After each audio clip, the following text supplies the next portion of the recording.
Hello everyone, সবাই কেমন আছো? মানে এই গরমে জানি সবারই নাজেহাল অবস্থা।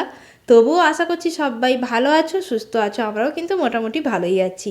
তো এটা হলো পয়লা বৈশাখের ওই একদিন পরের ব্লগ। তো এখন এই যে বসেছি সোনাকে স্নান করাতে, এখন প্রায় ওই 11:30 থেকে 12টার মধ্যে হবে। তো সোনাকে স্নান করাচ্ছি, আর আমি না প্রথমে মানে ভয়েসই দিচ্ছিলাম, মানে মুখেই বলছিলাম কথাগুলো, কিন্তু ওই এত জোরে জোরে মাইক বাজছিল, পরে দেখলাম যে আওয়াজটা ঠিকঠাক শোনাই যাচ্ছে না। তো সেই জন্য অরিজিনাল ভয়েসটা মিউট করে এখন এই যে আবার ভয়েস দিচ্ছি। তো যেটাই বলছিলাম, মানে বাসন্তী পুজো চলছে ওখানে আমাদের, সেই জন্য এত মাইক বাজছে। আর মা কিন্তু বাড়িতে নেই, মা গেছে আমাদের সামনে মঠে, এখানে অন্নপূর্ণা পূজা হয় ওখানে খেতে। তো মা আর মেজদি গেছে, আমাকে ডাকছিল, আমি যাইনি, কারণ বাচ্চা নিয়ে এত গরমে আর ভিড়ও হয় খুব, তো সেই জন্য আর গেলাম না। তো ওটাই বলছিলাম। তো এখন এই যে সোনাকে স্নান করাচ্ছি, আর ও তো এখন যা গরম পড়েছে জল থেকে কিছুতেই উঠতেই চায় না। তো আর ভাবছিলাম ওর জন্য গামলাটা তো ছোট হয়ে গেছে, ওই যে বড় যে বাথটবগুলো হয় না, পাম দিয়ে ফোলাতে হয়, ওগুলো একটা ওর জন্য অর্ডার দেবো। তো সেটাই দেখি কবে অর্ডার দিই। তো আর এখন এই যে সোনাকে এখন স্নান করাচ্ছি, আর সাবানটা একটু ভালোভাবে মাখিয়ে দিলাম, কারণ অনেক দিন ওকে ঠিকঠাক করে সাবানটা মাখানোই হয়নি। তো ওর তো স্নান এখন কমপ্লিট হয়ে গেছে, দেখো কিছুতেই জল থেকে উঠবে না, রীতিমতো কান্নাকাটি করছিল। তো ওকে জোর করেই যে জল থেকে তুলে এখন নিয়ে যাচ্ছি। তো ডোডো বাবু, তোমার স্নান কমপ্লিট। স্নান টান সেরে সেজে গুজে এখন খেলা করো তুমি, ঠিক আছে? এই নাও ব্যাট, নাও ব্যাট, নাও খেলা করো। এখন এই যে ঘড়ির কাঁটায় এই যে 12টা বাজে, 12টা বাজে, তুমি এখন খেলা করো। তো দেখি ওর খাওয়ার তো ওদিকে রেডি করে ফেলেছি আমি আগেই। তো এই যে ওর জন্য এই যে মাছের ঝোল করেছি মাগুর মাছ দিয়ে। তো আগের দিন বাবা এনেছিল মাগুর মাছ, তো ওটাই ছিল। তো এটা দিয়ে আলু পেঁপে গাজর দিয়ে একটু পাতলা পাতলা করে ঝোল বানিয়েছি। তো ওকে তো খাওয়াই ওই 12:30 থেকে 1টার মধ্যে, ওই টাইমটাই ওকে খাওয়াই। তো এখন তো 12টা বাজে, সময় আছে অনেকটা। তো ততক্ষণ একটু খেলুক, মাত্র ঘুম থেকে উঠে স্নানটা করেছে, তো একটু খেলে খিদেটা পাক তাহলে খাবে, না হলে তো খেতেই চায় না। হ্যাঁ, টুক পরেছো তুমি? টুক পরিয়ে দিয়েছো মাম্মা, খালি দুষ্টুমি। তো মারা তো এখনো আসেনি, আসুক, খেতে গেছে, যা ভিড়ে কি অবস্থা, এলেই বোঝা যাবে। আর হ্যাঁ, তো আর আজকে মানে আজকে অষ্টমী, বাসন্তী পুজো, মানে যেটা অন্নপূর্ণা পুজো বলে, মানে মঠে হয় অন্নপূর্ণা পূজা। তো সেটারই খাওয়া দাওয়া হয় প্রত্যেক বছর, প্রচুর ভিড় হয়। তো আর এই রোদে তো মানে সত্যি অবস্থা খারাপ হয়ে যায়। আর মানে যাইনি মঠে এখনো পর্যন্ত ঠাকুর দেখতে। আর এদিকে আমাদের পাশেও একটা পুজো হয় বড় করে, তো বাসন্তী পুজো, দেখি আজকে বলছে যাবে সবাই মিলে দেখতে। তো চলো, গেলে তো তোমাদের সঙ্গে শেয়ার করব, তোমরাও দেখতে পাবে। তাই তো বাবা, ঠাকুর দেখতে যাবে? নব ঠাকুর যাবেন না? যাবেন না? একটু অবস্থা দেখো কোথায় ঢুকে গেছে। আর এই কি পাগলামি করিস তুই? হ্যাঁ, এই সোফাটার এই কভারগুলো কত স্লিপারি, খুব একটু ওড়কে গেলে এই অবস্থা হয়, কখন যে পড়বি তার ঠিক নেই। যা যা, পড়ে গেল। যাই হোক, চলো তোমরা পুরো ব্লগটা কন্টিনিউ দেখতে থাকো। আর ব্লগটা ভালো লেগে থাকলে লাইক কমেন্ট শেয়ার তো করবে, আর এখনো যারা আমার চ্যানেলটা সাবস্ক্রাইব করোনি প্লিজ সাবস্ক্রাইব করে দিও। হ্যাঁ, আগে ওকে এখন সামলাই, প্রচন্ড পরিমাণে দুষ্টুমি করছে। তো চলো তোমরা ব্লগটা কন্টিনিউ দেখতে থাকো। নেমে গেছে বাবু এখন নিচে, হ্যাঁ, দিয়ে ওটা ফেলে দিয়ে ওর ওপরেই বসে আছে, আবার আবার আর একটা ধরে টানছিল।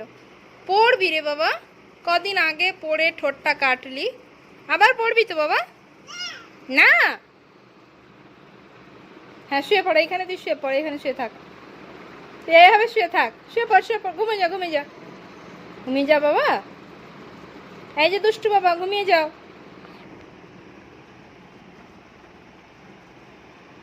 সারাদিন বদমাইশি খালি। হ্যাঁ, শুয়ে পড়ো শুয়ে পড়ো। ও ও আচ্ছা, মাথাটা কোথায়? সোনা বাবাটা, আমার সোনা বাবাটা, একটা হামি দাও, দাও হামি দাও, একটা হামি দাও।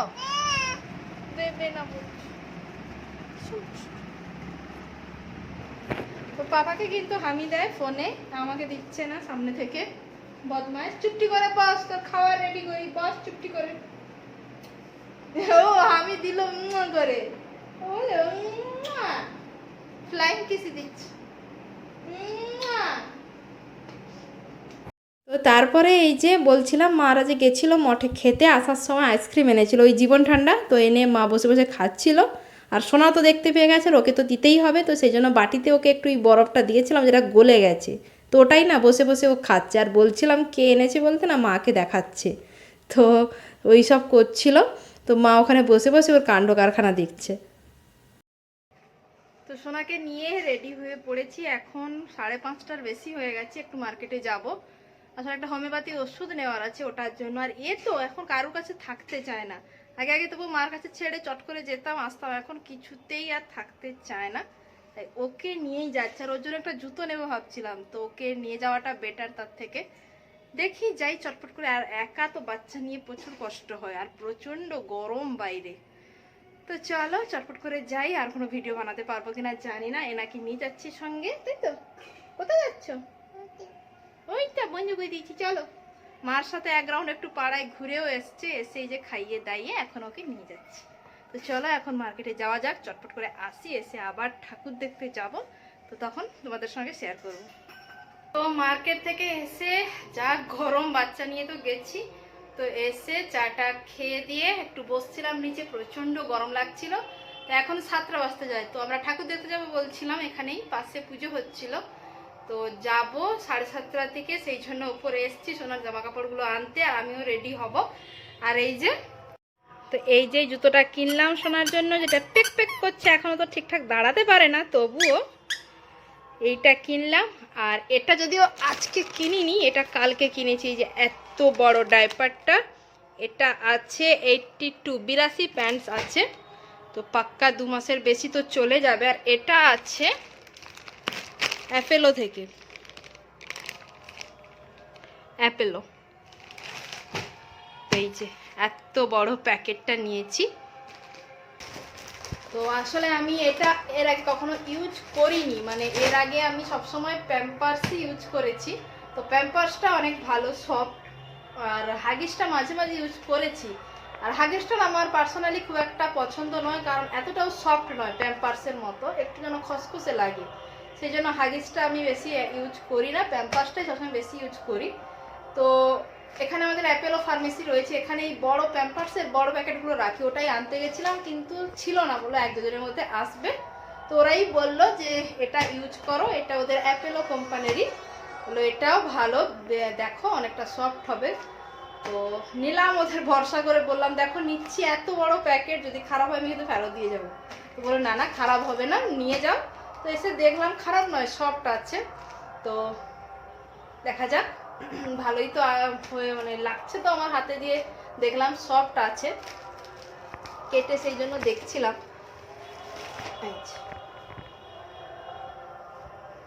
সফট তো আছে, দেখলাম ইউজ করলে বোঝা যাবে কতটা কি ব্যাপার। তো যাই হোক চলো, তোমরা এখন ব্লগটা কন্টিনিউ দেখতে থাকো, একদম রেডি হয়ে তোমাদের সঙ্গে দেখা হচ্ছে। তো তারপরে এই যে দেখো রেডি সেডি হয়ে চলে এসেছি, সোনাকেও রেডি করিয়ে দিয়েছি। আর ওকে না মানে রেডি করিয়ে দিই, তারপরে প্রচণ্ড কান্নাকাটি করছিল, তো এখন তো একটু চুপ হয়েছে। তো এদিকে মাও এখন একদম রেডি হয়ে, এখন এই যে শুধু মানে ঘরের চাবিটা লাগানোর বাকি রয়েছে। তো তারপর চাবি টাবি লাগিয়ে চলে এসেছি যে বাবার দোকানে, বাবা এখানে দোকানে বসে রয়েছে। তো আমি বলছিলাম বসে আছো কেন, চলো চটপট। আর ওখানে না মানে মেজদিরা অলরেডি চলে গেছে, মানে মেজদি জামাইবুড়া রিক ওরা সবাই অলরেডি মেলায় পৌঁছে গেছে, মানে পুজোর ওখানে। তো সেই জন্য বলছিলাম চলো তাড়াতাড়ি, ওরা চলে গেছে যেহেতু। তো তারপরে এই যে চলে এসেছি এখানে পুজোর কাছে। আর মানে এখানে পুজোটা, বাসন্তী পুজোটা অনেক বছরই হয়, মানে আমাদের বাবার বাড়ি চণ্ডীপুর, আর এটা হলো এড়াশাল। তো খুব বেশি দূরে নয়, 10 মিনিট লাগে। তো টোটোতে এলাম। আর যারা এখানে এড়াশালের আশেপাশে আছো তারা তো জানোই, তো মানে এর আগে না কখনো আসাই হয় না কোথায়। তো এবছর বললো চল ঘুরে আসবো সবাই মিলে, তো সেই জন্য আসা। আর আসার পর দেখলাম ভিড় আছে মোটামুটি, আর মেলায় দোকানপাট বলতে সেরকম তো একটা নয়, ছোটোখাটো দোকানপাটগুলোই বসেছে। মেন হলো পুজোর জায়গাটা, সাজিয়েছে মন্দিরটা খুব সুন্দর করে। তো চলো তোমাদেরকেও দেখাই ঠাকুরের মানে ঠাকুর কেমন হয়েছে।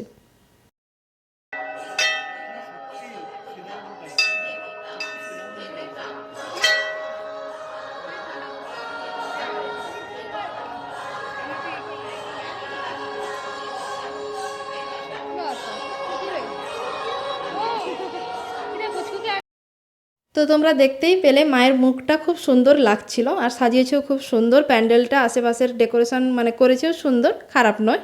তো তারপরে সোজা চলে এসেছি এখানে ভেতরে, বাইরে, ভেতরে নয় বাইরে। আর আগেই বলছিলাম মেজরা তো আগেই চলে এসেছিলো, আর সোনাকে দিয়ে এসেছিলাম মানে মেজির মেয়ের কাছে, তো বেরিয়ে তাই খুঁজছিলাম ও কোথায়। তো এসে দেখি এখানে সোনা তো উঠে পড়েছে দিদির কোলে, দিদির কোলে বসে বসে দেখো মানে চারপাশে এত লাইট আর সামনে অনুষ্ঠান হচ্ছিল, গান বাজছিল, তাই দেখো রীতিমতো নাচানাচি শুরু করে দিয়েছে। আর তার উপর এখানে দাদা দিদিদের দেখতে পেয়ে গেছে, ওর তো আনন্দের আর সীমা নেই। তো তারপরে ওখানে সবাই মিলে ফুচকা একটু খেলাম, খেয়ে দিয়ে সোজা চলে এসেছি এখানে এই যে মেলার ভেতরে। আর মেলার ভেতরে বলতে খুব একটা বেশি দোকানপাট বসেনি, ওই খেলনার দোকানগুলোই একটু বেশি বসেছে। আর বাচ্চা কাচ্চা নিয়ে মেলায় আসা মানে ওরা তো আগে খেলনার দোকানে ঢুকেই যায়। তো ওরা দেখছিল আর মা আমাকে ডাকছিল ওই শোনার জন্য কি নেব সেটাই দেখার জন্য। তো মা আমি বলছিলাম কিছু নিতে হবে না, এমনিতেই ও খেলনা নিয়ে খেলতে চায় না, এক গাদা খেলনা পড়ে আছে। তো তারপর দেখতে দেখতে ওই যে পুতুল দেওয়া ডুগডুগিগুলো হয় ওটাই শোনার জন্য নিচ্ছিলাম। তো কি দাম না দাম ওটাই দেখছিলাম আর কি। তো তারপরে ওগুলো নিয়ে কিছুক্ষণ ওখানে অনুষ্ঠান দেখতে বসছিলাম, বাবা বসে বসে দেখছিল। আর এত গরম লাগছিল না, বেশিক্ষণ আর বসিনি, তারপর সোজা চলে এসেছিলাম বাড়ি। ছোট বাবু, ও হামি দিচ্ছিস গণেশকে? হ্যাঁ, তুমি হামু দিচ্ছ? সে তো চেয়ারে বসেছে। দেখি কি করছো? ঢোল বাজাচ্ছ?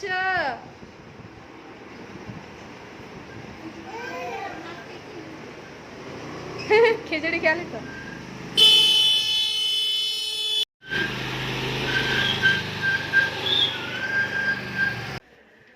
তো আমাদের তো খাওয়া দাওয়া অলরেডি হয়ে গেছে, এখন ওই 10:30 মতো বাজতে যায়।